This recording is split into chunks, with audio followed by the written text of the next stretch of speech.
सरकारने वेळ आणली आहे. लक्ष्मीपूजनाचा दिवस आहे. सर्वांना आपापल्या घरामध्ये राहायला पाहिजे, त्या रस्त्यावर येऊन आम्हाला या ठिकाणी बसावं लागतंय आणि ही सरकारने वेळ आमच्यावर आणलेली आहे. 1 वर्ष पूर्ण झालेलं आहे भारतीय जनता पक्षाच्या महाराष्ट्रातील सरकारला. अजूनपर्यंत शेतकऱ्यांच्या कर्जमाफीचा मुहूर्त हा सरकारकडनं निघाला नाही. शेतकऱ्यांच्या आत्महत्या वाढतात आहे. सोयाबीनला कवडीमोल बाजारभावाने आम्ही त्या ठिकाणी विकतोय. आज अतिवृष्टीमुळे जे नुकसान शेतकऱ्यांचं झालं त्याची मदत नाही, विहिरींचे पैसे नाही, काहीच नाही. आणि अशा परिस्थितीमध्ये हा जो असंतोष आहे लोकांचा सरकारच्या संदर्भातला, तो या ठिकाणी या आंदोलनाच्या माध्यमातून आपल्याला दिसतो.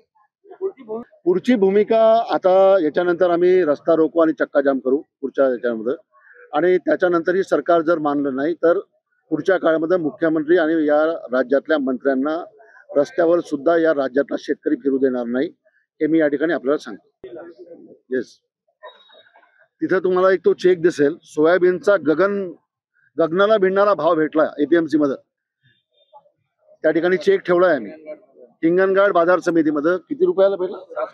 700 रुपयाला, 500 रुपयाला तो चेक आम्ही तिथे लावलेला आहे. ही वेळ सरकारनं आमच्यावर आणली आहे. सरकारला जागा करण्यासाठी, आणि सरकारला जागा करण्याकरता ही काळी दिवाळी आहे. लाज वाटली पाहिजे सरकारला, लाज वाटली पाहिजे सरकारला की लक्ष्मीपूजना दिवशी लोकांना रस्त्यावर आणतात आहे.